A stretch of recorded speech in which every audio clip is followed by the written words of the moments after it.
Alright, so in our previous video, we determined the value of the die rolls for each of our point of view characters. And I've gone ahead and constructed a 12 by 12 Sudoku grid here.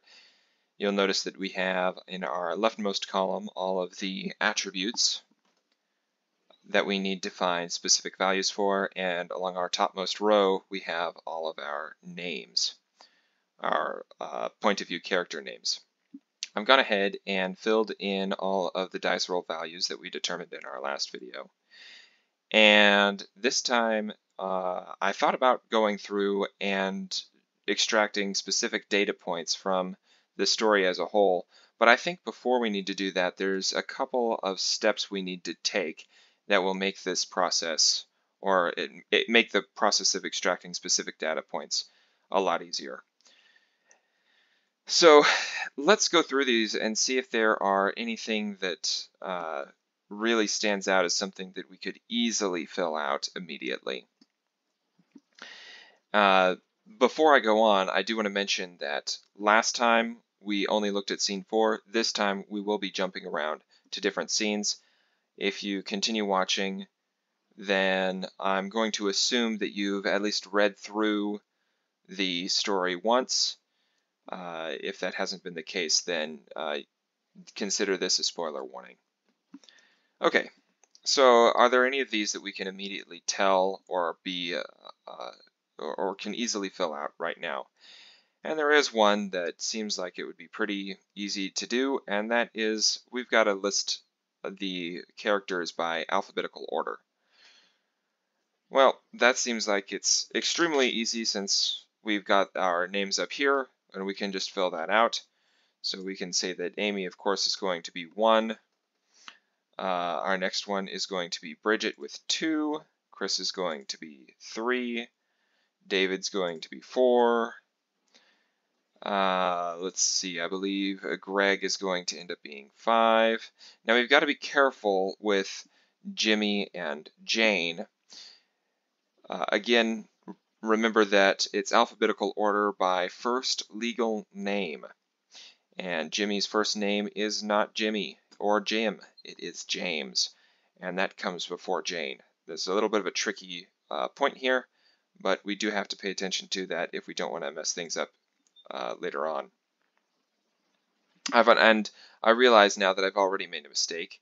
That mistake being that Melody is not the first legal name of Melody. It's actually Diane. She's the one who comes after David, so we're going to switch that out and make Diane or Melody 5, which means Greg is going to end up being 6. Jimmy, or more specifically James, is going to be 7. Jane is going to be 8. Roger is going to be 9. Tim is going to be 10. Violet is going to be 11, and Wanda is going to be 12 on this alphabetical scale. Okay. So now that we have that down, that seemed like it was extremely easy. So what should we look at next? And the thing that's going to be not necessarily the easiest to determine, but the best to determine if we want to make progress going forward, is to attach these point of view characters to specific scenes. Some of them we already know. For example, Wanda was in the first scene. As the narrator, it specifically said that the narrator sat in Wanda Wheeler's seat.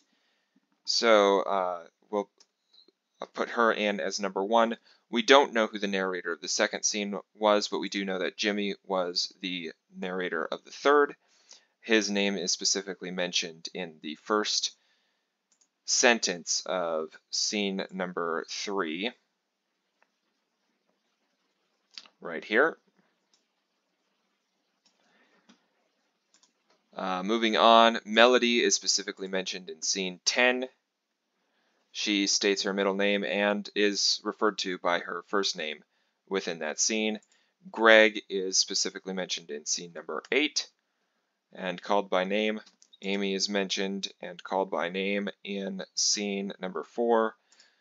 Violet, we don't have a case where the narrator of a specific scene is addressed by the name of Violet, so we'll skip over that for now.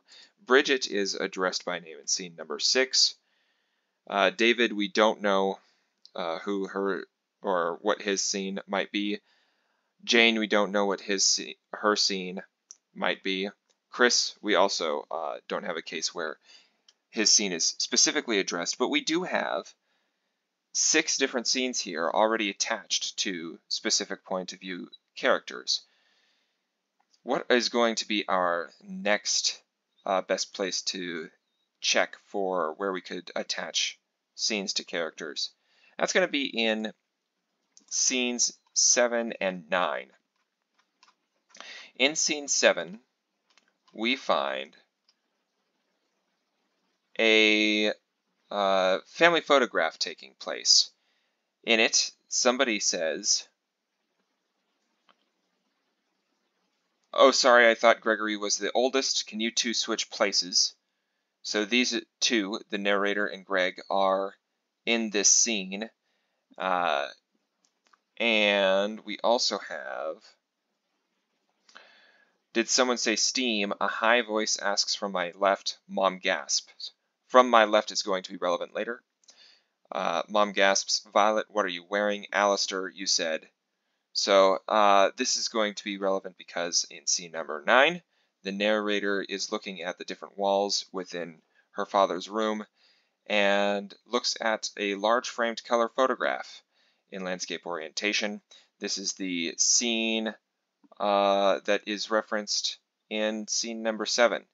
And it says that this character, or this narrator, sticks out like a sore thumb in my top hat that goggles and gadgets and gears, affixed in every possible location, and spinning in every possible way. The inference we're supposed to draw from this is that the narrator of scene 9 is Violet. So we're going to plug that in real quick.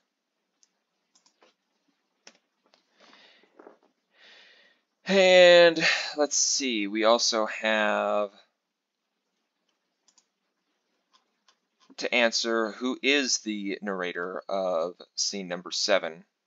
And in order to do that, we're going to go back to 9 again, and we're going to say, look at this sentence here.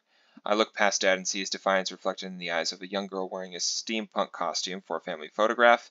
In this case, the narrator is referring to herself. "A young girl standing at her father's left hand."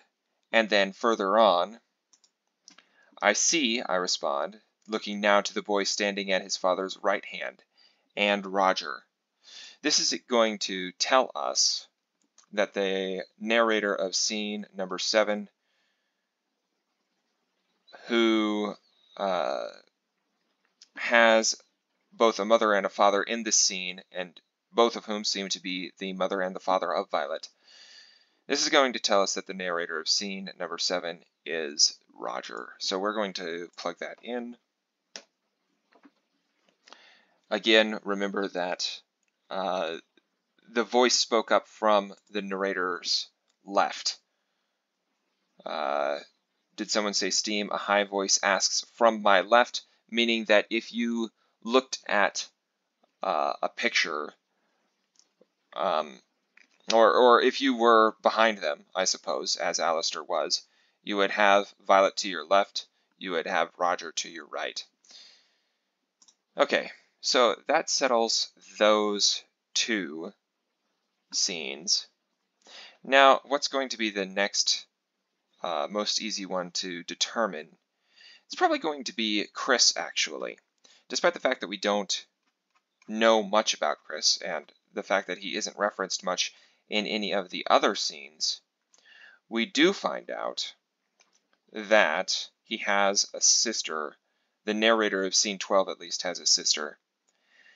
And we're going to determine here that that is the reason why we can attach Chris to scene number 12. Let's see here. It says, "My sister certainly has her fair share of secrets, but the one that has annoyed me the most lately is her insistence that she and Amy are twins, just because they're in the same class and both happened to be born when the sun was in the twin constellation. All right, so who has made reference to being twins in the past? Let's look at scene number 4, where we find